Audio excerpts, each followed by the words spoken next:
Hi friends, అందరికీ ఇవి పచ్చి మామిడికాయలు అనమాట. పచ్చి మామిడికాయలతో దొగ్గడ చేస్తున్నాము. ఇలాగ ఫస్ట్ వాష్ చేసుకొని పచ్చి మామిడికాయలని చిన్న చిన్న పీసెస్ లాగా అయితే కట్ చేసుకున్నాము. తర్వాత పచ్చిమిరపకాయలు ఉప్పు వేసి రోట్లో దగ్గడ బాగా నున్నగా నూరుకొని పచ్చిమిరపకాయలు ఉప్పును ఇట్లా కోసుకున్న పీసెస్ అన్నింటినీ దానిలో వేసుకొని బాగా దంచుకోవాలా. ఇలా దొగ్గడ మీకు ఎంతమందికి ఇష్టమో కామెంట్ చేయండి. ఇలా బాగా నున్నగా నూరుకున్న తర్వాత ఇట్లా జారులాగా అయితేనే కంటెస్టెన్స్ అయితే బాగా వస్తుంది. ఇది అయితేనే ఫ్లేవర్ అండ్ అరోమా చాలా బాగుంటుంది. ఈ సీజన్లో అయితేనే పచ్చి మామిడికాయలు చాలా ఎక్కువగా దొరుకుతాయి కాబట్టి మీరు కూడా ఒకసారి ట్రై చేయండి.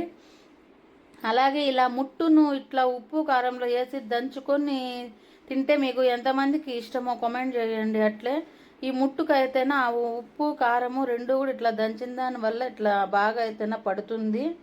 అట్లా బాగా ఊరిన తర్వాత అది తిన్నామనుకో టేస్ట్ అయితేనా చాలా సూపర్గా ఉంటుంది. అలాగే మేమైతేనా ఈరోజు ఈ విధంగా అయితే ట్రై చేసినాము. మీరు ఏ విధంగా ట్రై చేస్తారో కామెంట్ సెక్షన్లో ఒకసారి పిన్ చేయండి. అలాగే మీకు ఇది నచ్చిందనే అనుకుంటాను. మా దగ్గర చూడండి ఎలా బాగా వచ్చింది, ఎంత బాగా వచ్చిందో. మీకు కూడా ఇది నచ్చినట్లయితే like, share, subscribe our channel. Okay, bye.